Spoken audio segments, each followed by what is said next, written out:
Hi, it's time for the pre podcast, which starts just before the actual podcast. I always sign in a couple of minutes early to make sure that everything's working.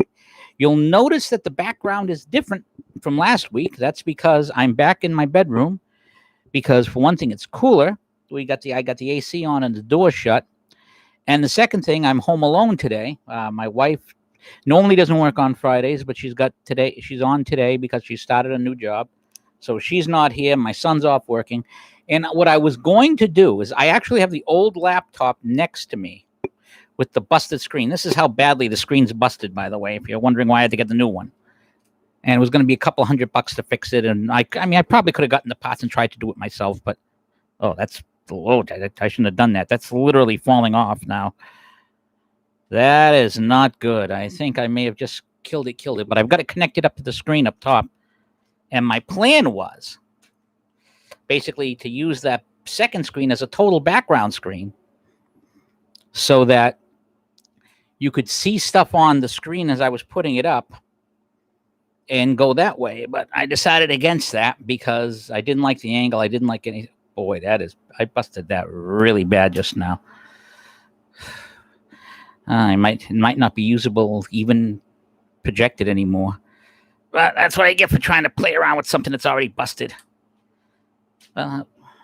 Yeah, that's pretty bad. Peter, you're an idiot. Oh well, that's the way it goes.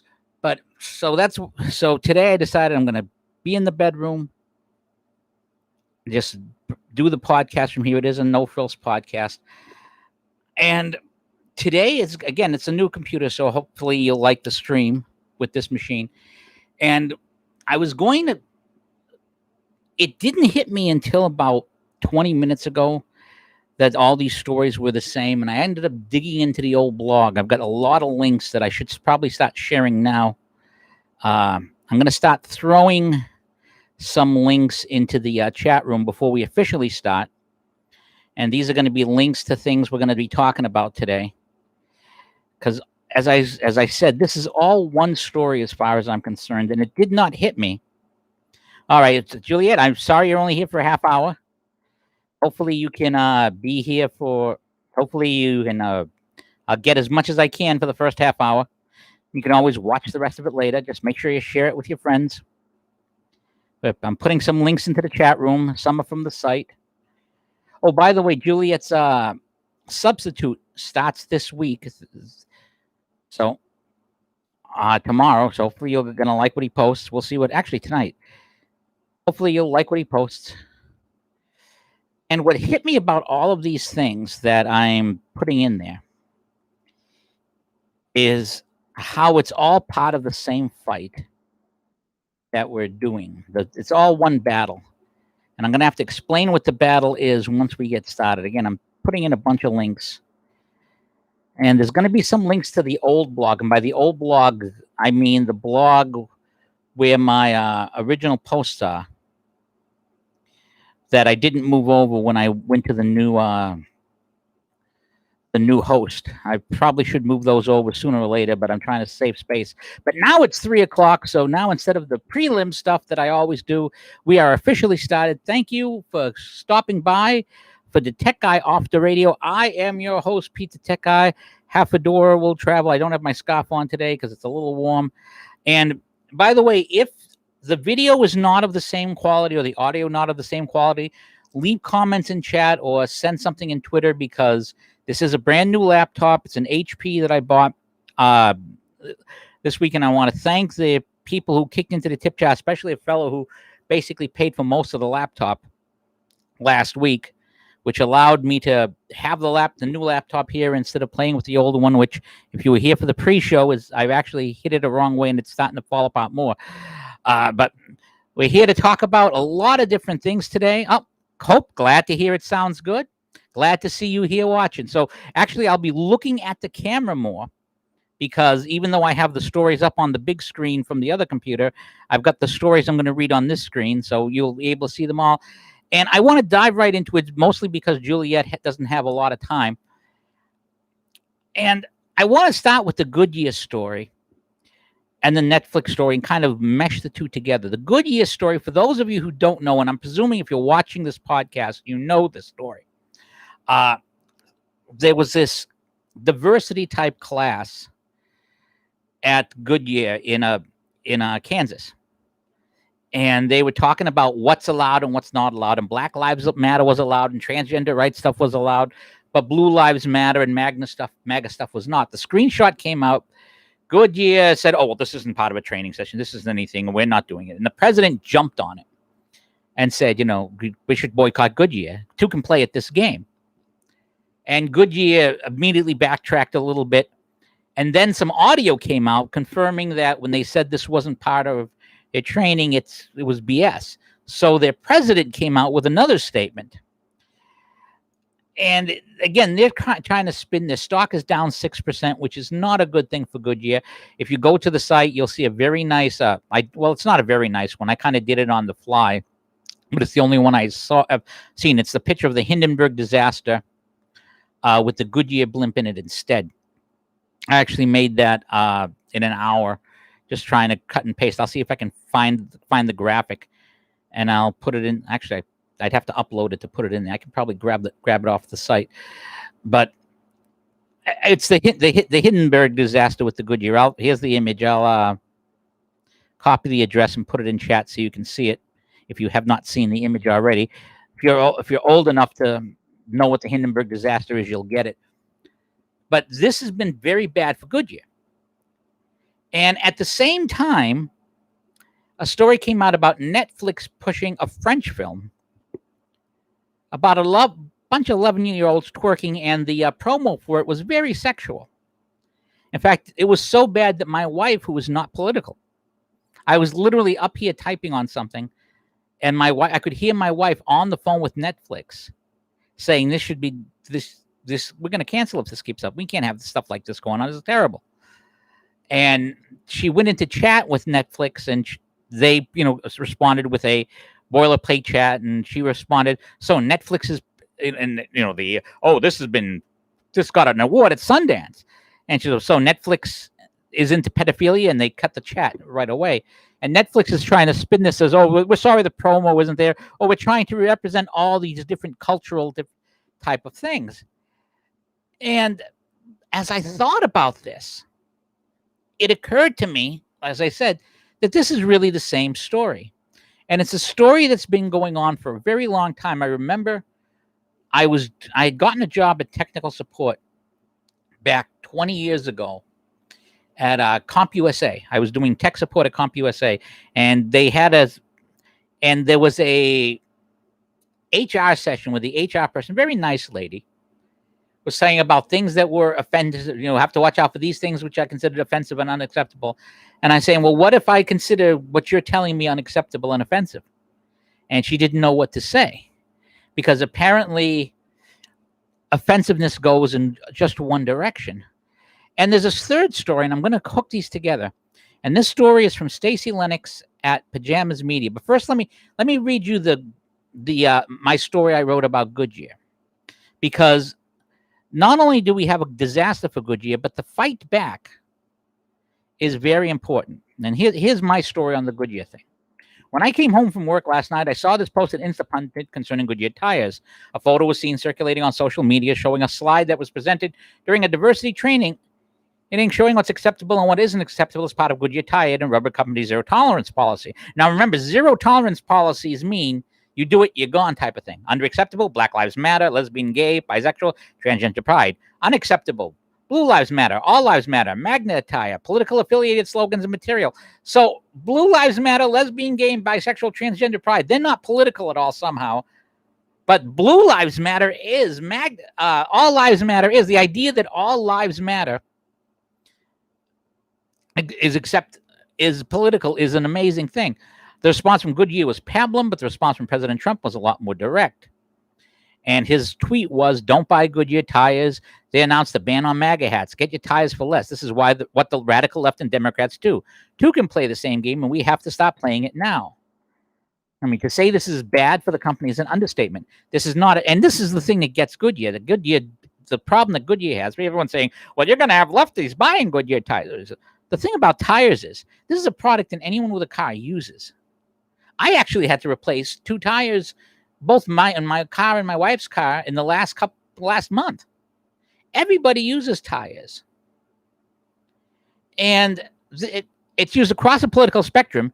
And if you automatically exclude half of the voting population from your customer base and offend police sensibilities of departments that buy tires in bulk, you're going to have trouble as a national brand. And Goodyear started to run away. They put out the second statement. And I put out a question concerning the statement saying, question for Goodyear, how do you define equality and racial justice? Because they were saying, well, this is about equality and racial justice. Well, what does that mean? What does it mean? But more important than the initial Trump tweet was that, I mean, it might have been a minor story if all he did was tweet. But then the press secretary was asked about it, and she didn't back down. And then Trump was asked about it again, and they didn't back down. And now Goodyear has their second statement. And the president and the White House saying, we're glad to see them moving in the direction of the First Amendment. Now, what does all this mean? Why is this important? It's important because, and it's important, frankly, that, remember you had Kathy Gifford with the Trump head? It's important that we have the Goodyear head like this, being held up like this by the hair.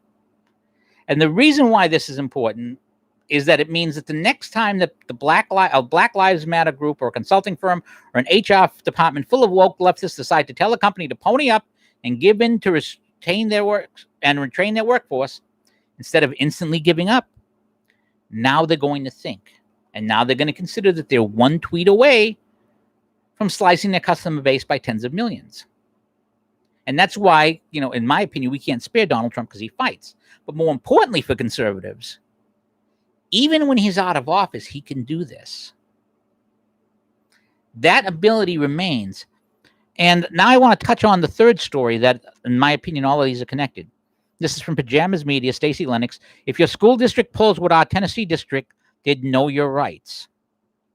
And you probably haven't heard of this one because this one isn't as big. Distance learning for children in K-12 caused some significant changes for parents, children, and teachers during the pandemic. For many parents, it's also raised concerns over classroom content. The story is from a school district in Tennessee. The social justice movement's been pretty successful in pushing its curriculum down to the lowest grades. A startling example was shared by one of the founders of the news site, Breaking911.com. After his daughter's first day of second grade, he announced on Twitter that she would not be returning to her school. Quote, "My daughter just started second grade metro schools. I'll be pulling her out immediately. Her first English lesson of the year is teaching her that white people are bad and mean and racist against African Americans and Mexicans. My daughter is 7. She's not a racist, nor is her family. She has been and will always be taught that everyone is equal. She will not be ashamed of her skin color." He then provided context for the comments using pictures from the material he used to teach. The blatant messages in this lesson are hard to miss. The Mexican kids are set away and forced to sit in the dirt with flies around them, an electric fence that shocked them because white people are bad. This is not a civil rights lesson. This is a self-hate, fake white privilege message. His tweets gained some traction and was interviewed by 99.7 WTN in Nashville, where his daughter's school was located. And remember, this is Nashville, Tennessee, where you wouldn't think that this stuff was happening. This exposure may be what prompted another district in Tennessee to try and shield their curriculum from the prying eyes of parents, according to the Tennessee Star. Quote, "Parents of students who attend Rutherford County schools must agree not to monitor their children's online classroom sessions. Parents cannot see what's being taught to their teachers. Officials at all county schools are asking parents to sign forms agreeing not to watch these virtual classes." Excuse me? Parents who are actively involved in their child's learning in atypical ways are supposed to avert their eyes? Maybe they need to plug their ears. From the letter sent to parents by the school district, quote, "RCS strives to present these opportunities in a secure format that protects students' privacy to the greatest extent possible. However, because these meetings will occur virtually, RCS is limited in its ability to fully control certain factors such as non-student observers that may be present in the home of a student participating in the virtual meeting.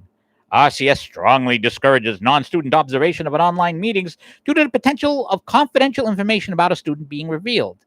Seriously, in a classroom, confidential student is going to be revealed? Parents were more than a little upset. Is this something they aren't supposed to see? Maybe the content with the same messaging shared from the Nashville school district. The Rutherford School District responded via an email to the Star regarding concerns, emphasis mine, and I'll raise my voice at the emphasis part. Quote, we are aware of the concern that has been raised about this distance learning letter that was sent to parents. The intent was not to prevent parents from being involved with the children during distance learning, but was intended to protect the academic privacy of other students in the classroom who are visible during certain virtual lesson sessions.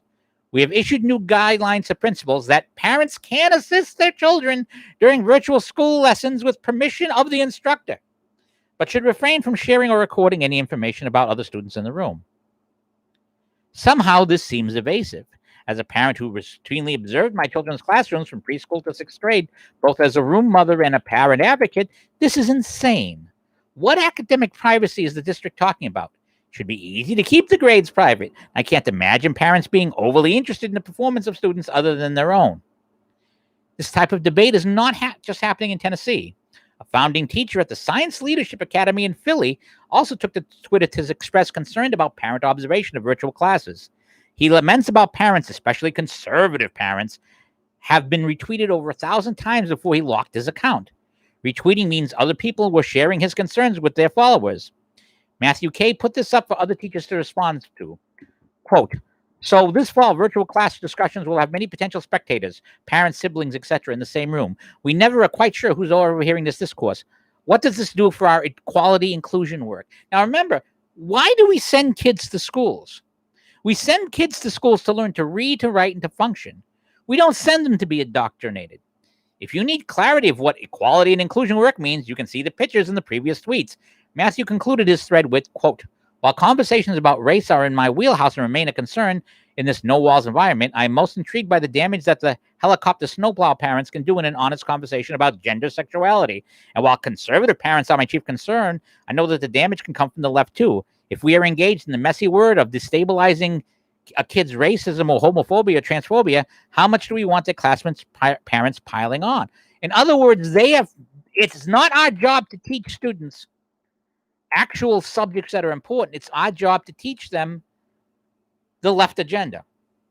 Another teacher gave her perspective to campus reform when they were interviewing the young adults about what they knew about the 4th of July. She states explicitly she ignores the required curriculum to teach about racial equality. The attitude should concern all parents. The critical social justice curriculum based on garbage projects like the 69 Peden Project will warp an entire generation unless parents don't object loudly and often. These types of programs teach students to focus on the outward identities rather than develop their own talents. They also place blame for oppressing others onto particular students based solely on race and color and other characteristics children have no control over. Categorizing people by what they are instead of who they are leads to a place where no society wants to go. Studies in adults demonstrate these kinds of programs delivered in corporations increase resentment between groups. Imagine what they will do to children at a young age. I submit and suggest that we don't have to imagine it. We're seeing it now. And we're seeing it now because this has been going on for a long time. And I'm going to take you back. We're going to go back to the Wayback Machine at the Tech Guy blog. Now, these posts are not at the TechGuyblog.com at the moment. These are at the TechGuyOnTheRadio.com. This is the original blog. I have not moved them over. And I want to read you 5 different posts, bits of 5 different posts. The first one is called The Vampires of the Bud Lightyear Generation. This is from July 10th of 2015. And here's what I said. Was it only a month ago that I wrote this? Quote, no amount of hormones, dress up, or even altering a birth certificate will change the objective fact that Bruce Jenner is a male any more than a delusion he was a vampire would be objectively real if he had his incisors sharpened into points and only came out at night, slept in a coffin, and ran away at the sight of a crucifix. And now I'm seeing this at the Washington Post. Quote, researchers, vampires are people too and need as much psychotherapy as the rest of us. This is the actual headline of an actual story in one of the newspapers considered a paper of record in the U.S. The body of the story gets worse. Quote, Williams and his co-author, Emily E. Pryor, a researcher at the College of Canyons, interviewed 11 vampires from across the U.S. and South Africa and found that they were reluctant to come out to clinicians because they were fearful about being labeled as being psychological or perhaps wicked and not competent to perform typical social roles. I know I'm just an older man who does not have the advantage of a childhood full of this stuff, but let me point out something. Williams and Pryor did not interview 11 vampires. They interviewed 11 seriously deranged people who are being enabled by a society unwilling to deal with any kind of reality. These people in the study cannot come out as to clinicians as vampires because they are not vampires. All right, and there's one, and this is a piece. I want to read you this piece from this piece. We should not be surprised to see a proliferation of non-traditional identities in the future. This was 2015. Of course, we shouldn't be surprised by this. Now that the concept of parenting was teaching children how to become responsible adults has been tossed aside, along with our historical perspective, we're producing special snowflakes who need a contract before they can kiss and can't cope no matter what place on the ladder they start on. Don't be surprised when one day a successor to Justice Kennedy, or at least the rate is going, Justice Kennedy himself declares the Constitution always protected the rights of vampire Americans, that any person who says otherwise is a bigot. Now, again, that's from 2015, and I use that example to bring some levity to the point, but here comes the serious stuff. This is from a post from July 17th of 2017. Never forget the Harvey Weinstein, Kevin Spacey place in the culture wars. And it has a quote from the movie. It starts with two quotes. This is from the movie Quiz Show, 1994. This is a reporter is talking to Martin Rittenhouse about whether or not he knew the game show was being fixed. And Rittenhouse answers like this: young man, I sell over $14 million a year worth of Geritol. Geritol. For those of you who don't know, that's a laxative that was big in the 50s and 60s. I don't know if they still sell it. That's the kind of businessman I am. That show 21 cost me $3.5 million year in and year out.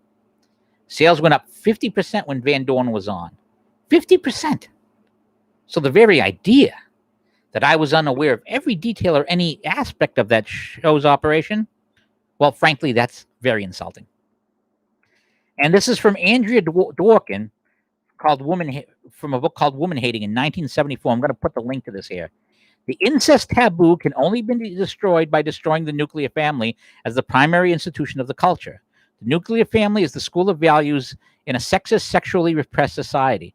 These people really believe this, and they've believed this for a very, very long time, and have been pushing this for a very long time.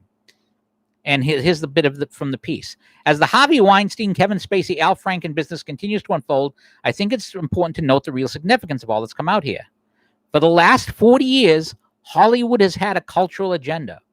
First, the pushing of birth control, then abortion, then divorce, then the dismissal of marriage versus living together. I always laugh at that because if you were buying a car or getting a car, or if you were buying a house or buying a piece of property, and someone said, well, we don't need a lease, we don't need anything, you would say, I want a signature.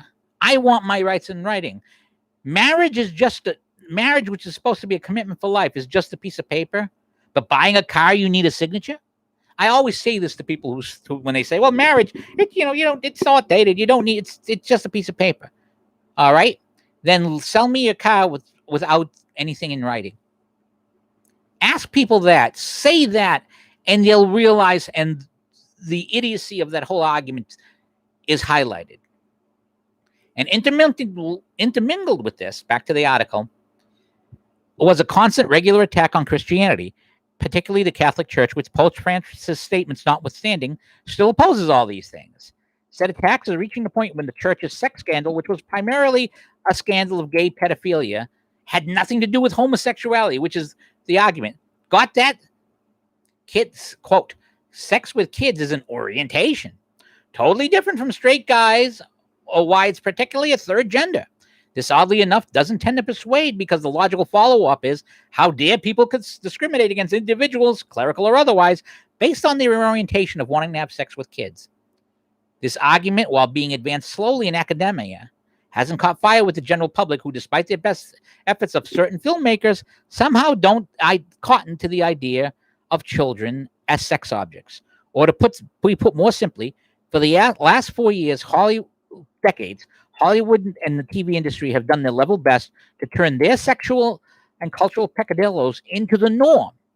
And the media and Democrats, who have been beneficiaries of Hollywood largesse, have done their best to go along with this agenda for the sake of fun and profit.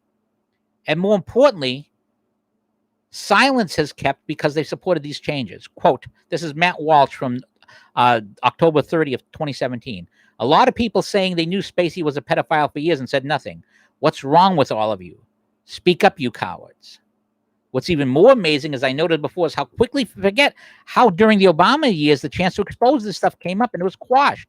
Remember Dylan Farrow talking about Woody Allen and so forth? What if it had been your child, Kate Blanchett, Louis C.K., Alex Baldwin? What if it had been you, Emma Stone, or you, Scarlett Johansson? You knew me when I was a little girl. Diane Keaton, have you forgotten me? Woody Allen is a living testament to the way our society fails the survivors of sexual assault and abuse. So imagine your 7-year-old daughter being led into an attic by Woody Allen. Imagine she spends a lifetime stricken with nausea at the message of his name. Imagine a world that celebrates her tormentor. Are you imagining that? Now, what's your favorite Woody Allen movie?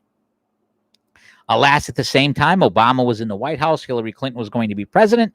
Weinstein, Allen, and Hollywood were invested in them, and silence was by those who knew about them in the face of all this, and Hollywood remained golden. And this is a quote from another piece of mine. If the ick factor is going to be moved in the direction of our cultural elites wish it to be, the horns must not be allowed to find themselves affixed irrevocably on the head of Woody Allen. They spread to others of his like in public. They ought to be reserved for Dana Lash or Sarah Palin or Mike Huckabee. That's why I believe the cultural war is needing to be fought. And as long as I have a voice in the great debate, I intend to fight it. And as I predicted at the time, over the next few years, you're going to be branded as bigots, hateful and derided. You'll be portrayed in every form of culture, plays, and TV movies as people to be shunned. And no member of the media will fail to come after you and your offenses against the twin sacraments of abortion and gay marriage and now transgenderism. And it's an amazing, amazing thing. It's an amazing, amazing thing. And the point of this is the class at Goodyear was about advancing the culture wars. The classes at the HR departments everywhere is about advancing the culture wars. The Black Lives Matter written on the NBA courts, up on the baseball walls, the kneeling at the end, it's all about advancing the agenda of the culture wars of the left. And it has been for decades. Decades.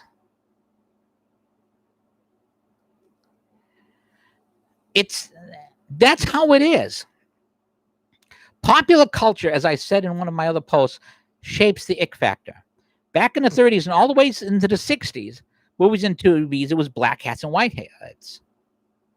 They promoted Judeo-Christian values. I was reading the 4th volume. I keep talking about the American history as told by contemporaries. I'm actually very excited. I just got the 5th volume, which is very hard to find from an old bookstore in Oregon. This was the first printing in 1929, which was the last big book Albert Bushnell Hart wrote. I literally down on the last 4 pages of the book before this, which ends at 1900. And I can't wait to start reading that at work. I'm going to be bringing that to work on Sunday and beginning that book as I finish the 4th one. I was reading the Harvard president of Harvard was giving a speech in 1900, and it was so optimistic and all about the advancement of the great things that man was going to do, and it was filled with talk about Christianity and how the Christian ideal is being advanced. And let me remind people that that the reason why slavery is gone is Western civilization. If you are an opponent of Western civilization, you have no business arguing against slavery, because that is a Western civilization idea. The idea that slavery was wrong is a Judeo-Christian Western civilization idea. If you are a person who believes that slavery was wrong, and you are not a fan of Western civilization, or frankly, a white fan of Western civilization, because this came from England was the big center of this. The British were the big people who promoted this. Of course, they only promoted it in terms of the international slave trade. They allowed slavery to continue in Africa in places they were in, but that's another story. But if you believe this, you've culturally appropriated. You have culturally appropriated this. That's an amazing thought. But again, like I said, this is cramp. That was painful. That is extremely painful right now. Oh boy. So that's what I get for sitting cross-legged for 30 minutes. So what I'm going to do, I'm sorry about this. I'm going to kind of move to the side here so that I can put my leg off the edge of the bed because I am in some serious pain right now. Boy, that hurts. But that's the danger of a live stream. But anyways, that's better. But that's the whole idea. This is a fight that's been going on for a very long time. This is a fight that's been going on my entire life. I'm 57 years old, despite the gray beard. If those of you who've seen me without my beard, I have a baby face. I look a lot younger. I look a lot older than 57 with this beard. I look a lot younger than 57 without it. My wife hates the beard, by the way. But the point is, this is a fight that's been going on and we've ignored it. And a lot of people have pushed it to be ignored. Joe Biden pushed it to be ignored. They pushed it to be ignored because famous and wealthy people wanted to normalize their behaviors. The reason why Sundance gave this film an award is because they want to normalize this behavior.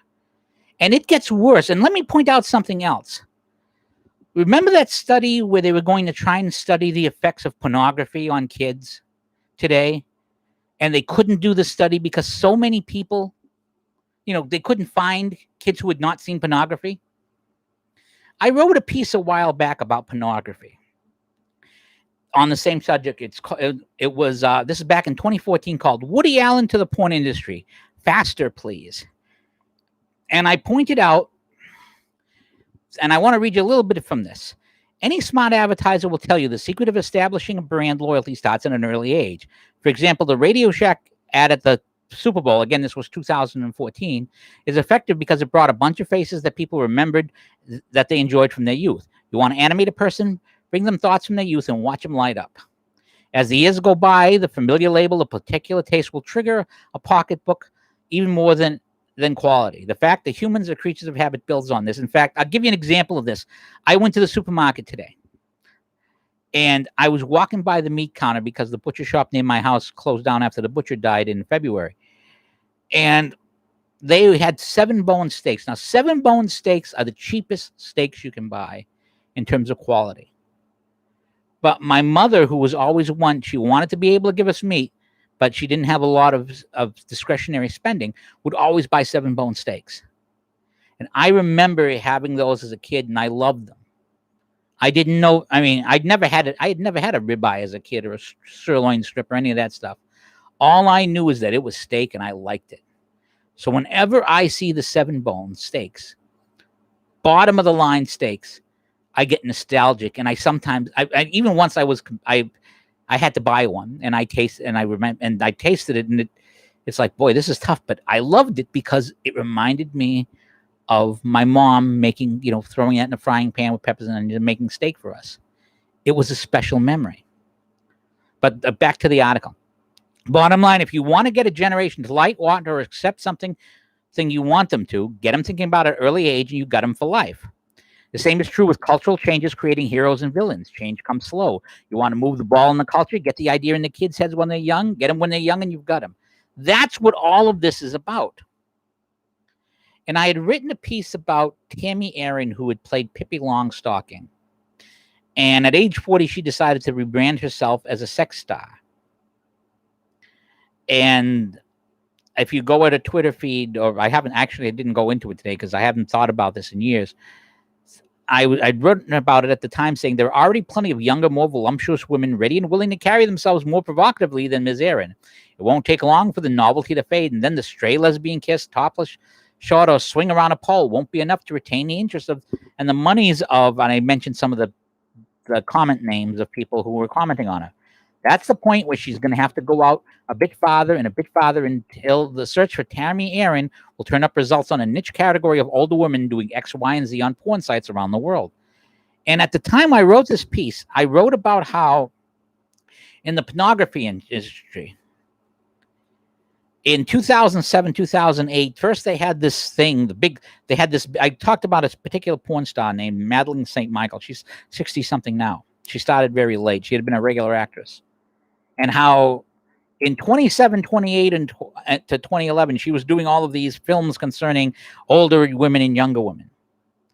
But then in 2012 and 2013, she started doing a series that called Mother-Daughter Exchange Club, when mothers were trading off daughters. But now, and then a few years later, it didn't become that. It became Seduced by a Mommy type of thing. So now it's within the family. And now if you research this, you'll find that everywhere on pornography sites, it's now all taboo stuff, family stuff within the family, fathers and daughters, mothers and sons type of thing, all over the place, because it's all progression. It's all teaching people to consider something acceptable, to consider something normal. And kids are seeing this stuff. The surprise isn't that Sundance gave an award to this 11-year-old twerking stuff. The surprise is that any of us are surprised by it. This has been going on for a long time. This is the fight. The real difference is we're now fighting back. With Trump, we're fighting back. People are starting to fight back. And frankly, a lot of parents would not be aware of this stuff if it wasn't for the... This is why I always say, because as some of you may or may not know, I do a Catholic radio show on Saturdays. I tape it on Wednesdays. It's Saturday at noon, called Your Prayer Intentions.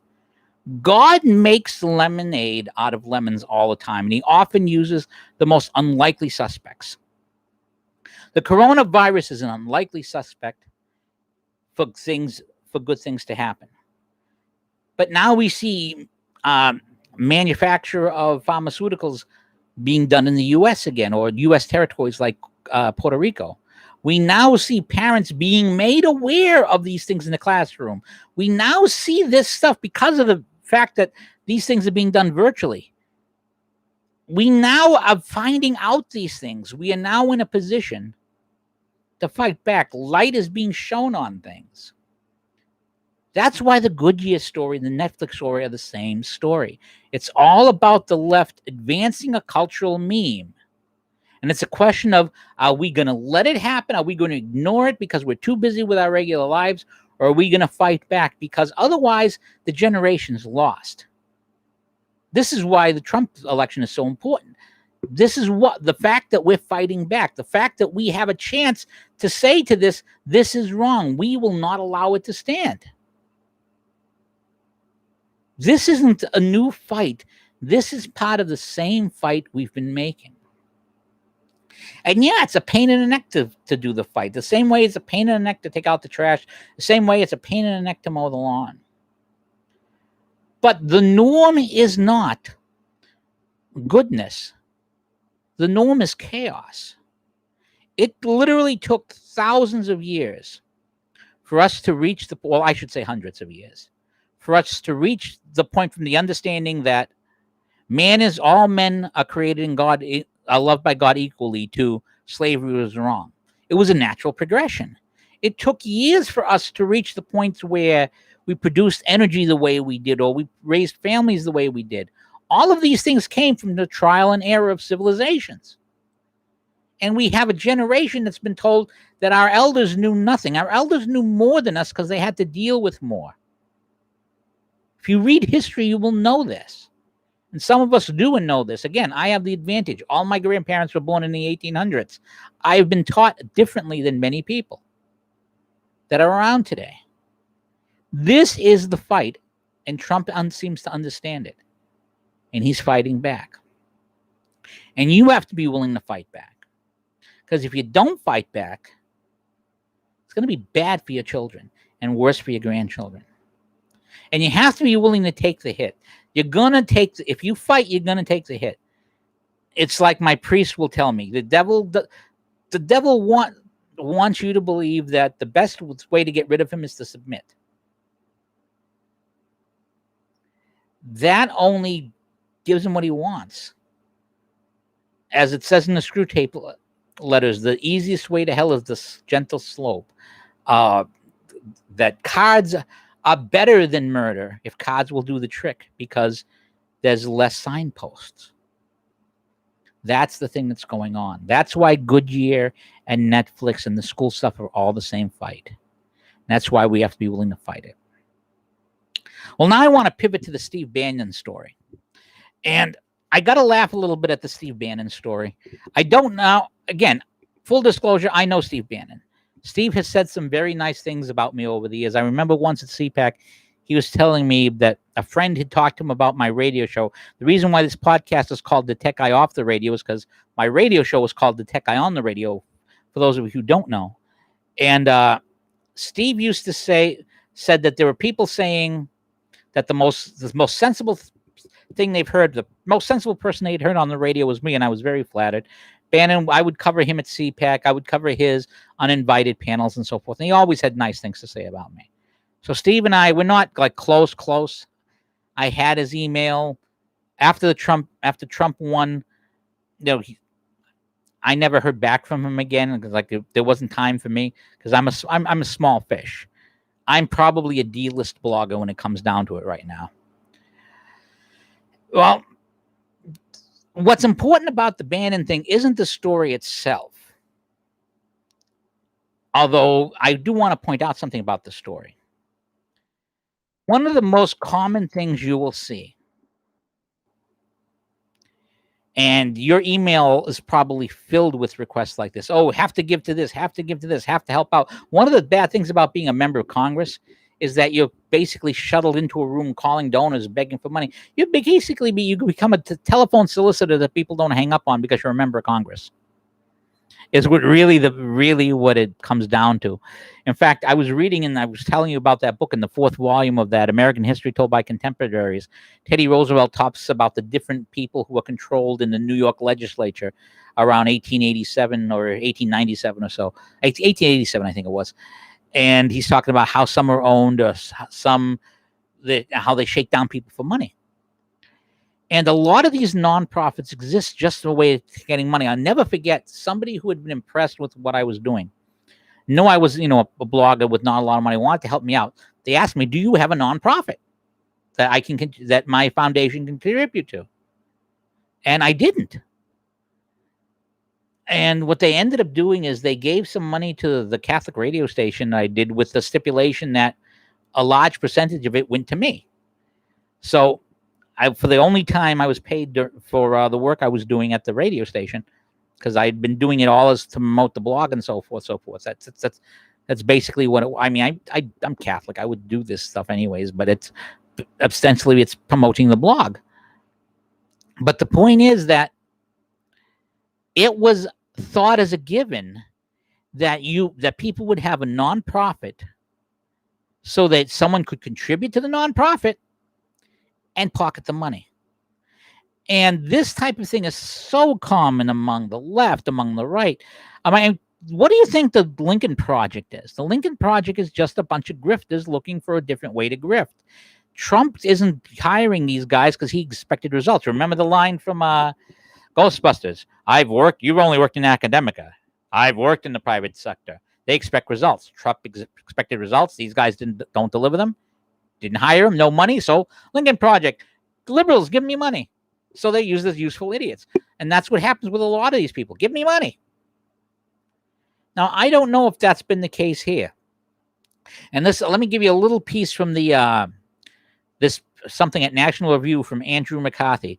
The scheme is big but not complicated. According to the indictment, in late 2018, Colfage, with the help of Shea and others, established a campaign originally called We the People Build the Wall through GoFundMe, described in the indictment as a, quote, crowdsourcing website. The concept was that private citizens would contribute money to be donated to the government for the construction of the wall at the southern border.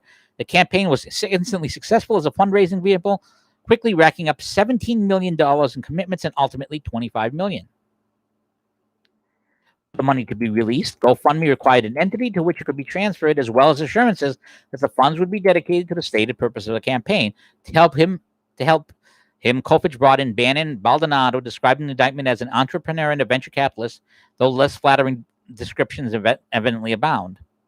The latter took care of the day-to-day organization and operations of the campaign, establishing a new nonprofit under Section 501c4 of the tax laws called We Build the War Incorporated.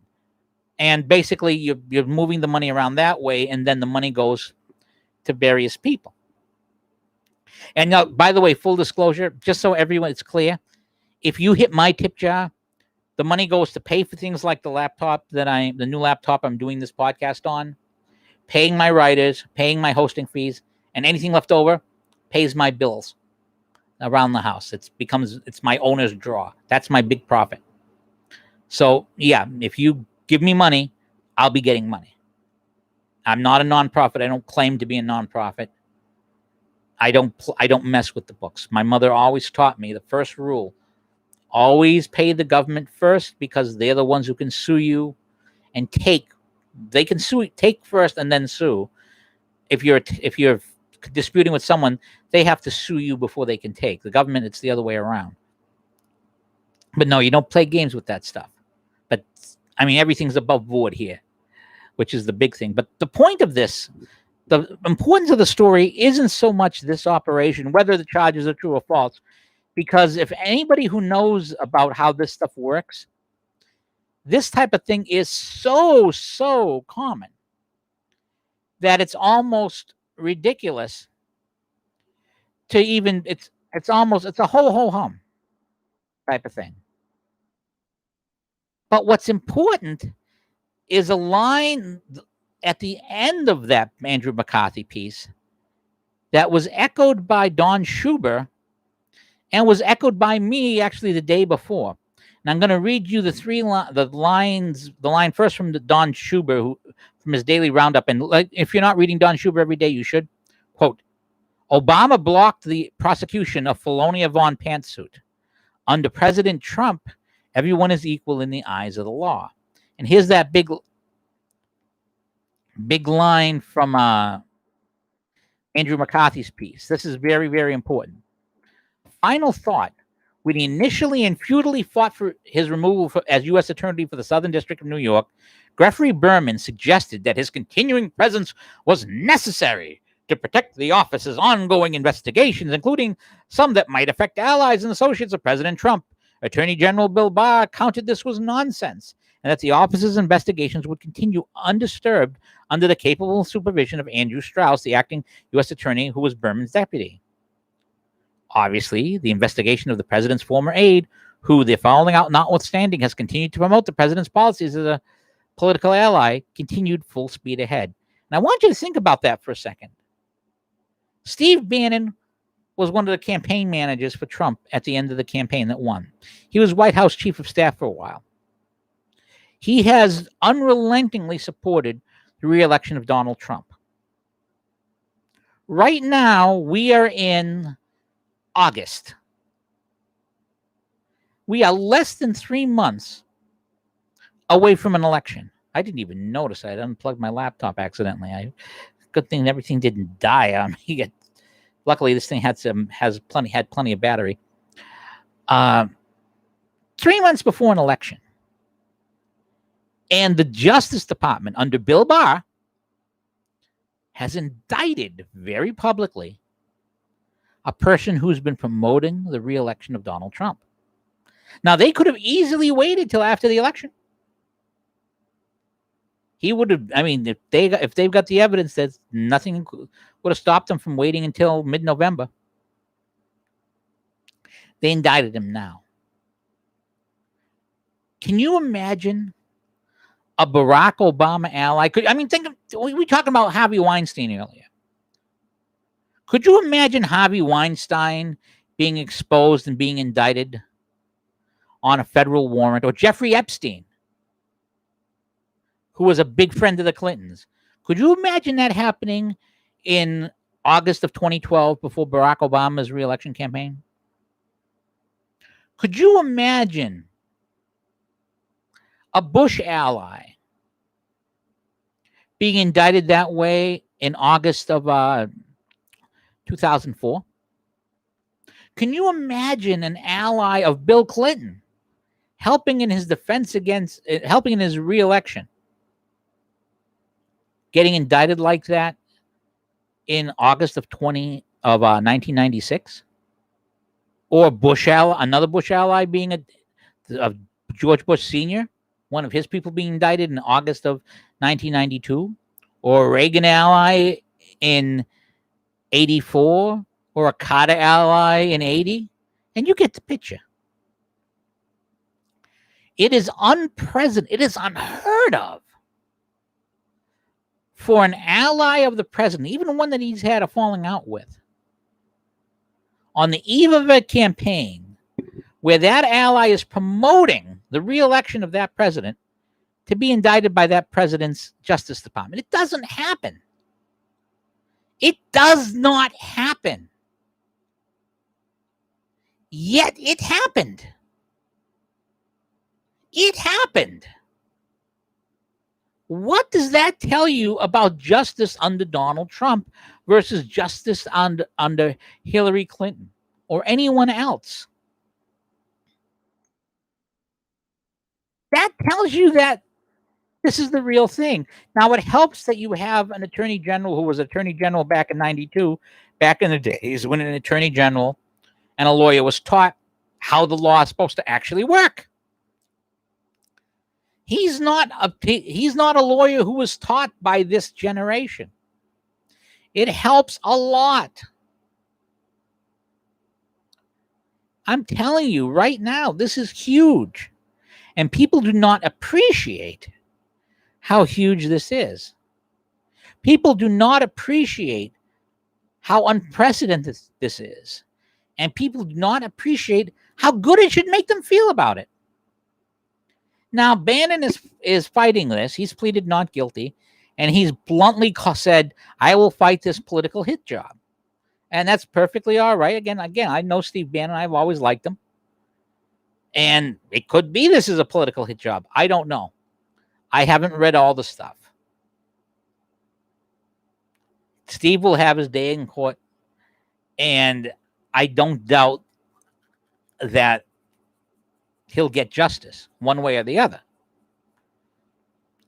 But the point is, for this to happen speaks volumes about the way justice is done in an administration that's interested in doing actual justice versus what we've had in the past. And again, this is the cultural change. Remember the cultural changes I talked about in the first half of the podcast, where it's all about promoting a meme. My job is to promote the goals over here. Suddenly, the job is for America. With this president, the job of America is to get America working. The job of America is to make America succeed.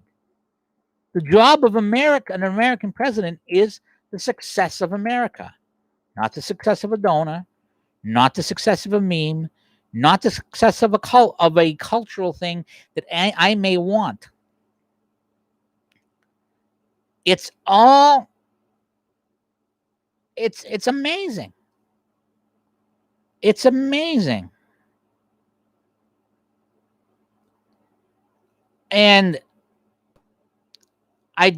it's that people don't grasp this, how huge this is an astounding thing to me. They need to grasp it. They need to understand how important that is. Because if you don't hear this, then this is critical. And remember, at Real Clear Politics, a very wise thing was said by John Cass and this is I'm going to quote from a piece by Don Schuber. I'm going to put that in chat right now so you can see it. Pay attention to what politicians do not say. Pay attention to what isn't said. Train your eye to see the negative space between the dances, because that too often is the story. And as Schuber points it out, Democrats were big on anger and small on ideas on terms of their convention in general and the Biden speech in particular. It was pablum. It was pablum. And I'm telling you right now, that cultural fight is what this election is about. That's why China's all in on it. That's why the left's all into it on it. That is what is going on. And that's what you're fighting for. And I think it's a real amazing thing. I think it's astounding that we're at this point. But it's not really astounding because people only learn from what they're taught. Every generation dies off. The optimistic generation that wrote the stuff in this book that I just ordered, and the optimism that it had. Everyone who's quoted in that book, every person who contributed to this book, every writer whose quotes are in this book is dead. Every single one of them. Every one of them. But they all had something important to say. And if we don't teach our children to hear those words, if we don't take the time to teach our children, if we don't take advantage of this situation to make the changes we need in our educational system, if we don't make the other side more afraid of us, then we're going to lose.